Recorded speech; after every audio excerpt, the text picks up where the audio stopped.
Is it over for Japan? So, this is funny.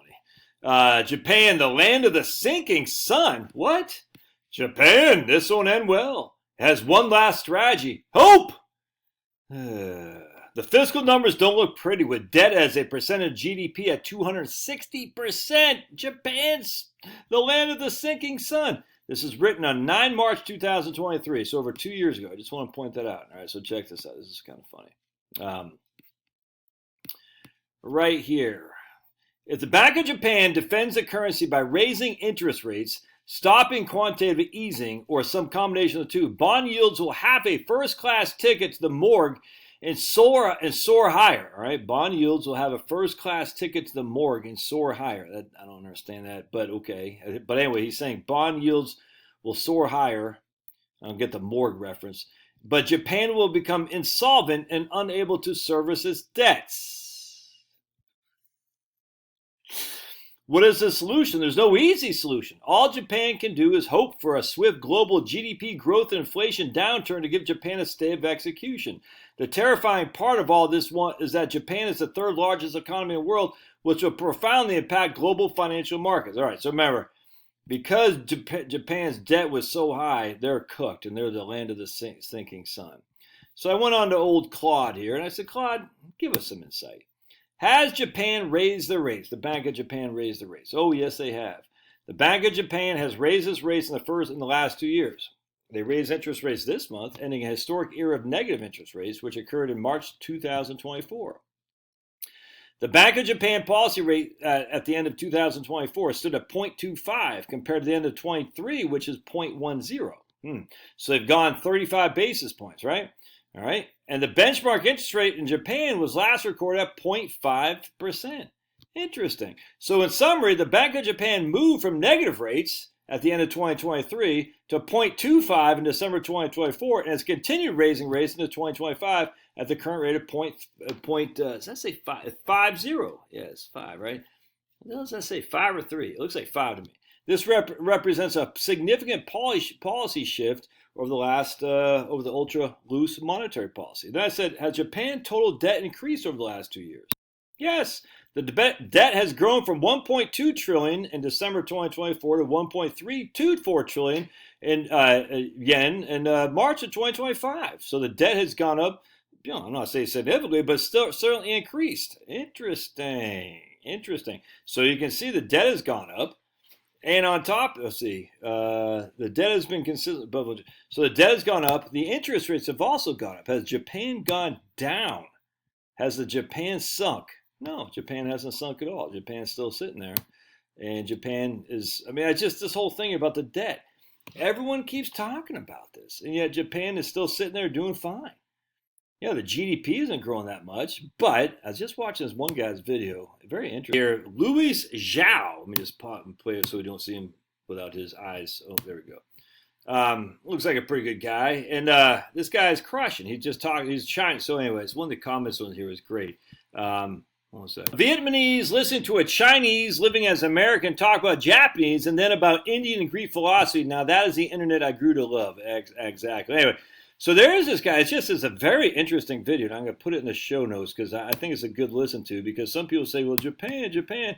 I used to think that too. I used to hear that as well. Japan, the economy's suffering, Japan.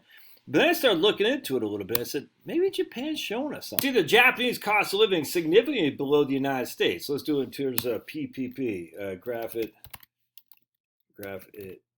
PPP. That's just this purchasing power parity.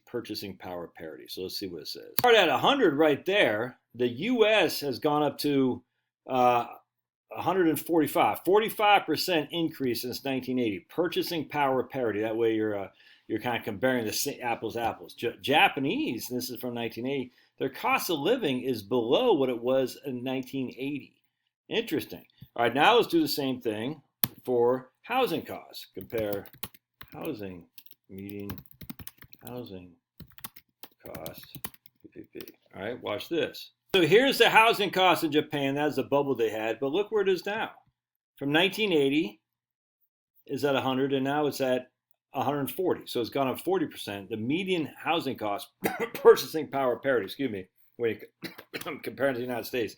Look at us at 100 right there in 1980, and our housing cost relative to Japan has gone up 3 times, where Japan's has gone up, what, 40% or something like that? Isn't that crazy? And yet the cost of living for Japan is down from what it was 45 years ago. That's crazy. Now we're going to compare median income. Oops, well, they don't have median, they get average income. An average income comparison in PPP. So watch this. Oops. Free messages here because I actually love Claude, so I got paid for whatever. I just haven't done it yet. So anyway, so check this out. Compare US versus right here. US versus Japan income trends. All right, so can you see that average income? I don't know if y'all can see this. So Japan is the orange, the United States is blue. This is average.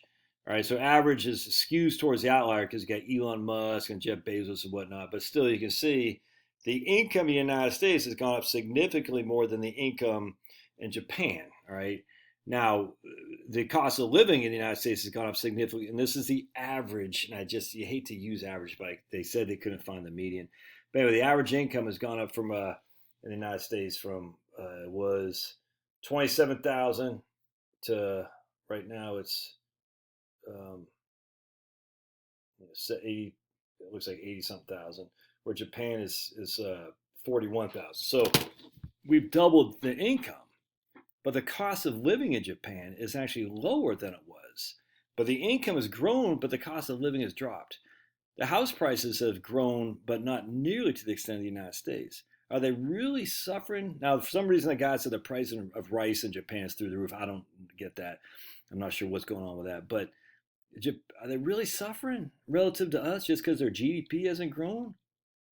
I don't think so. This is where Tucker Carlson was saying the other day. It's like, dude, when he's giving a speech, the turning point, it's like GDP. That's not a good measurement of an economy. A good measurement of how your civilization is can your freaking children buy a house? You see what I'm saying? So this idea that Japan is falling apart because all their debt is just not. This idea that this guy said Japan won't last, this won't end well, it's the land of the sinking sun, it's just not. They raised the interest rates, and yet Japan, they increased the debt, and yet they did not have a morgue. What do they say? The first class ticket to the morgue and soar higher. The bond yields have not done that, and Japan will become insolvent and not be able to service its debts. That doesn't make any sense because just like us, the vast majority of the debt holders in Japan are Japanese. Anyway, I just thought that was kind of interesting. We just got to have a different way to look at economic output other than just GDP. GDP is it's just dumb, dude. It's stupid. Yeah, God bless. Love your thoughts. We'll see you.